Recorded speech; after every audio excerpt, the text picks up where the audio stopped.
디모데전서 3장 14절부터 16절 말씀 마음을 집중하시고 함께 읽어봅니다.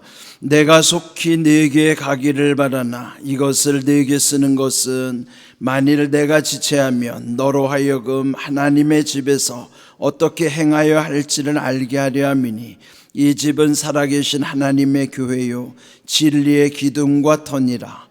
크도다 경건의 비밀이여 그렇지 않다 하느니 없도다.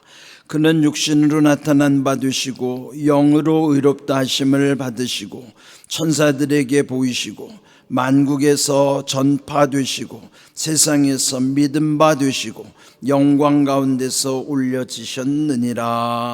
아멘. 오늘은 특별한 날입니다. 오늘 비가 내리는데 얼마나 감사한지. 그동안에 온통 가뭄이 들어가지고 또 요즘 너무 건조해서요.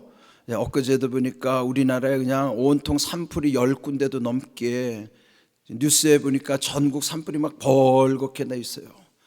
그러니까 이때 가장 긴장하는 분들은 공무원이고 특별히 산림청 직원들입니다.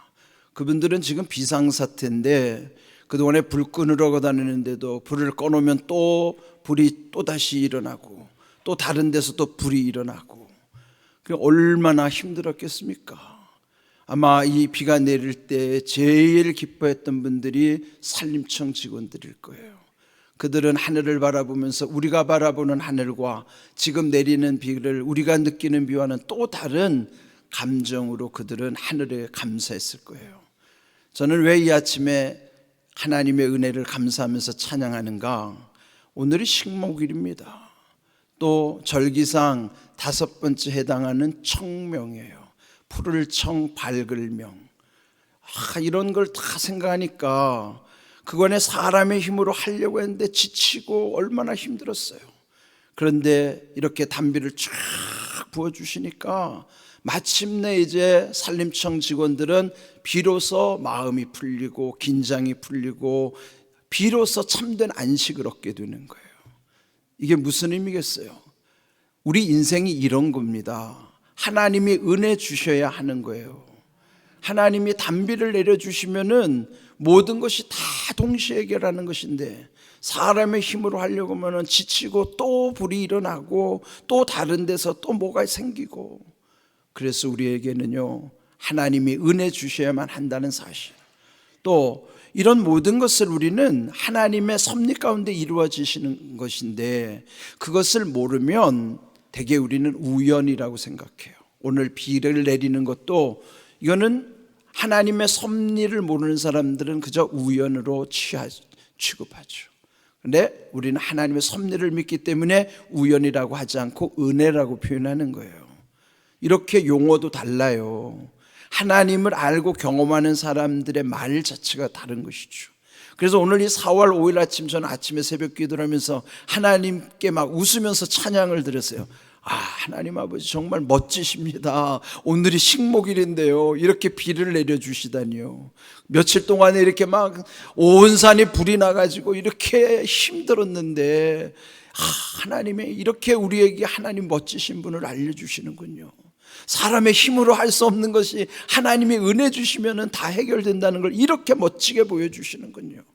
오늘이 청명인데 푸르고 밝음이 하나님의 은혜 가운데 임한다는 사실을 알려주시니 얼마나 감사합니까? 그래서 하나님 아침에 마음껏 찬양했어요.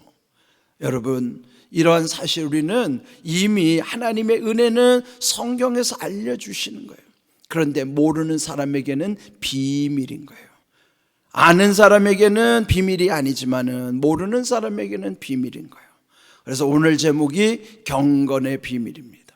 바울은 이미 자기가 예수님을 알지 못했던 시절에 자기의 모습과 예수님을 만나고 은혜를 경험한 다음에 또 다른 세상이 얼마나 극명하게 다르다는 것을 알기 때문에, 그러면 우리도 그렇잖아요. 경험 못한 사람들이 모른다고 아니라고 하는 것과 자기도 그렇게 살다가 또 다른 세상이 있는데 거기에서 보니까 모든 것이 보이는 거예요. 이전에 몰랐던 비밀이었던 것이 이제는 풀리니까 더 이상 비밀이 아니고 하나님의 은혜라는 사실을 고백하는 거하고 이렇게 다르다는 거예요. 그래서 여기 오늘 경건의 비밀이라고 하는 것은 바울의 입장에서는요, 옛적에 자기가 몰랐을 때는 비밀이었는데 알고 보니까 은혜였다는 것을 말씀하는 거예요. 왜 비밀인가? 우리가 무지하기 때문에 하나님은 이미 알려주셨는데도 몰라요. 그래서 모르는 사람에게 비밀이지만 풀린 사람에게는 그게 은혜가 되는 거예요. 그런데요, 하나님이 우리에게 알려주시는 걸 그냥 알려주신 게 아니에요. 계시로 알려주시는 거예요. 계시라는 말도 한문도 참 신비한 말이에요. 계라고 하는 게 한문이 풀 10개자예요. 열어주신다는 거예요. 시라고 하는 게 보여줄 시자예요. 그 계시가 뭐냐? 감추어져 있는 것을 이렇게 열어서 보여주시는 것이 계시란 말이에요. 이게 하나님의 은혜예요. 성경은 계시예요. 열어서 보여주시는데 아직도 이 은혜 안에 오지 않은 사람들은 그냥 비밀일 뿐이에요. 모르죠. 그러니까 우연인 거예요. 오늘 주신 말씀 속에서 바울이 왜 경건의 비밀이라고 했는가를 먼저 알아야 되는 거예요. 그리고 용어를 잘 이해해야 되는데, 우리가 이 40일 특별 새벽 기도하면서 그동안에 많이 강조됐던 말씀 중에 하나가 경건이에요. 경건은 이미 말씀드린 대로 헬라어로 이해하는 게 좋다고 그랬어요. 유세베이아라고 그랬죠. 유는 좋다는 뜻이고 세베이아라는 건 두려움이라는 뜻이에요. 합치면 좋은 두려움. 이것의 본질이 뭐냐면 경외예요. 하나님을 경외하는 거예요. 하나님을 최고로 사랑하고 하나님을 가장 두려워하는 것이 본질이에요. 그것을 우리가 일상에서는 경건한 삶이라고 표현하는 거예요. 그런데 그 경건의 비밀을 여기서 바울이 말하는 거예요. 오늘 본문은요, 이 디모데에게 편지를 하면서 여기 14절은 내가 속히 네게 가기를 바란다고 그랬는데, 이 디모데가 지금 있는 곳은 에베소에 있어요. 그러니까 바울도 지금 에베소로 속히 가기를 바라지만은 만일 늦어진다면 먼저 네가 이런 것을 깨닫고 그 에베소에서 주의 일을 감당하라, 이런 뜻에서 지금 편지를 쓰는 거예요. 그런데 거기에 먼저 15절, 바울이 늦어질 때를 대비해서 네가 먼저 깨달아야 할 것은 하나님의 집에서 어떻게 행하여야 할지를 알게 함이니, 하나님의 집이 어떤 곳이냐? 살아계신 하나님의 교회요 진리의 기둥과 터니라. 바울이 이해한 주님의 교회가 어떤 곳인가, 이거 진짜 중요해요. 바울이 이해하는 교회, 그는 뭐 하나님의 집이에요. 근데 여기서 하나님의 집으로서의 교회는, 집은 건물의 의미가 아니라 가정의 의미예요. 우리가 집하면 집이라고 하는 보이는 건물 속에 그 안에서 이루어지는 가족들의 관계가 가정이잖아요. 집은 건물이 아니라 그 속에 가족들의 관계, 가정이에요. 그러니까 우리가 하나님의 교회라고 하는 이 건물, 하나님의 집은 이 건물이 아니라 건물 안에 들어와 있는 우리의 성도들의 이 교제의 관계, 이 가정과 같은 것이 여기가 하나님의 집, 하나님 가정이라.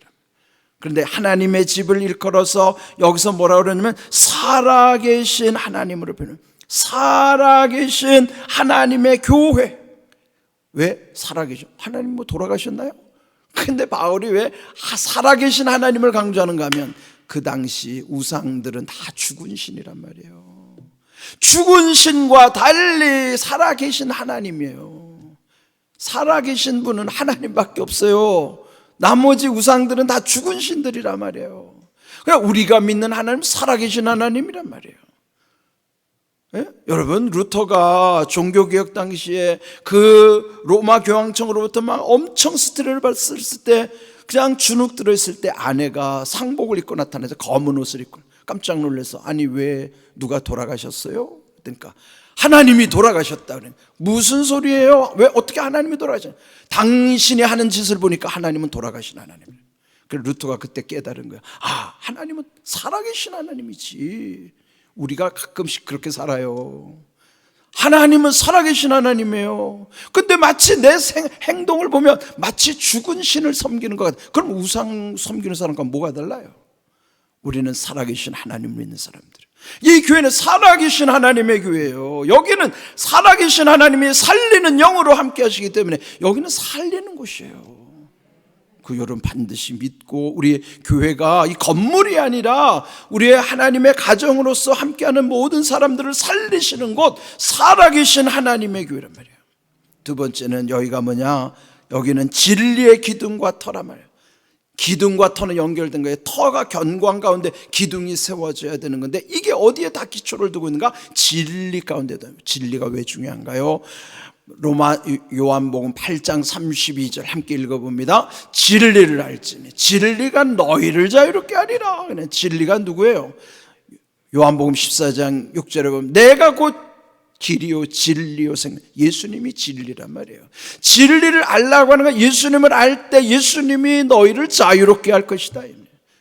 모든 묶여있는 것을 풀어줘야지 자유를 누리게 되는 것인데, 자유하게 하시는 분이 진리신 예수님. 그러니까 여기 교회가 뭐냐? 진리 가운데, 즉 예수님 가운데 터를 세우고 그 가운데 기둥이 세워져야 됩니다. 그건 뭐야? 자유 가운데입니다.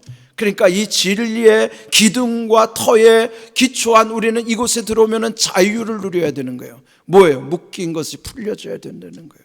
근데 오늘날 교회 다니면서도 여전히 또 다른 교회에 묶이고 사람에게 묶이고 목사에게 묶이고, 그게 얼마나 모순입니까? 묶이면 안 돼요. 예수님은 우리를 자유하게 하시는 풀어주신 거예요. 사람에게도 묶여도 안 되고 교회에 묶여도 안 되고 목사에게 묶여도 안 되는 거예요. 자유해야 되는 거예요. 왜요? 여기는 진리의 터 위에 세워진 진리의 기둥이기 때문에 그런 거예요. 그러니까 이 바울이 지금 디모데 자기 자식같이 여기는 젊은 교역자한테 하나님의 교회가 어떤 교회인가를 분명하게 알려주시는 거예요. 그런데 여기 더 중요한 것은 그러면서 16절 크도다 경건의 비밀이요. 그래서 이 비밀은요, 여기 보면 그 다음에 6가지로 말, 육신으로 나타나신 바 되었는데 맨 끝에 영광 가운데 올려가셨느니라. 그러니까 육신으로 오셨다는 건 뭐예요? 그분이 몸을 입고 탄생하신 거예요. 성육신하신 예수님이 또 승천하시기까지 그 사이에 보면은 또 4가지를 말씀하셨어요. 그분은 육신으로 입고 나타나시고 첫 번째, 두 번째는 영으로 의롭다 하심을 받으시고, 세 번째 천사들에게 보여주시고, 네 번째 만국에 전파되시고, 다섯 번째 세상에서 믿음 받으시고, 여섯 번째 영광 가운데 올려지셨느니라. 이런 모든 것은 곧 그것은 비밀에 속하는 것인데 이미 계시 가운데 열어서 보여주셨기 때문에 이건 우리에게 비밀이 아닌 거예요. 그러나 여전히 이 진리를 모르는 사람들에게는 묶여있고 잠겨있는 비밀에 속하는 것이에요. 우리에게 이 경건의 비밀을 알려주셨다는 것이 얼마나 소중한 일인지 깨달으셔야 돼요. 그래서 오늘 이 새벽기도 40일 특세 이제 후반부 거의 결론을 내려야 되는 시점인데, 우리에게는 이 복음의 능력 주시면 얼마나 귀한 일인가 말이에요. 그러니까 여러분, 이런 모든 것이 말씀 가운데서 이제 다 열어서 보여주신 것처럼, 그런데 이제 이 말씀이 풀려져야만 여러분의 문제도 풀리고 인생도 풀리게 되는 거예요. 제가 우리 제자 훈련을 할 때 강조하는 게 있어요. 말씀이 풀리면 문제도 풀린다. 지난주에 어떤 분이 그래요. 제자 훈련하면서 지금까지 평생에 공부를 했었는데 공부가 이렇게 재미있다는 걸 자기가 처음 깨달았대요. 이거 내가 한 말이 아니에요. 지난 주일날 그 반에 함께 했던 분들 중에 한 사람이 고백한 거예요. 제자 훈련이 이렇게 재미있는데도 왜 안 오세요? 그분이 고백하는, 한 번도 이렇게 공부가 재미있다는 걸 여기서 처음 경험해 봤다는 거예요. 그런데 기억하세요. 말씀이 풀리니까 그런 거예요. 말씀이 풀리면 문제가 풀리게 돼 있어요. 한번 따라해 볼까요? 말씀이 풀리면 문제도 풀린다. 그 여러분 믿으셔야 돼요. 저는 그걸 경험했기 때문에 말씀드리는 거예요. 오늘 주신 말씀에는 풀린다는 게 아니라 비밀이 열려지는 것이 풀리는 거예요. 경건의 비밀이 여러분 속에서 깨달아질 때에 경건의 능력이 나타나기 시작하는 거예요. 오늘 주신 귀한 말씀을 잘 새기시고요, 오늘 이 아침에 비 오는 아침 하나님의 은혜를 이렇게 경험하게 하시고 말씀 속에서도 깨우쳐 주시고, 이런 귀한 은혜 가운데 우리의 심령을 하나님께서 만져주신다는 것, 말씀이 풀리면 문제도 풀린다는 사실 기억하시고, 경건의 비밀이 여러분에게 풀려지는 능력이 임하기를 주님의 이름으로 축복합니다. 아멘.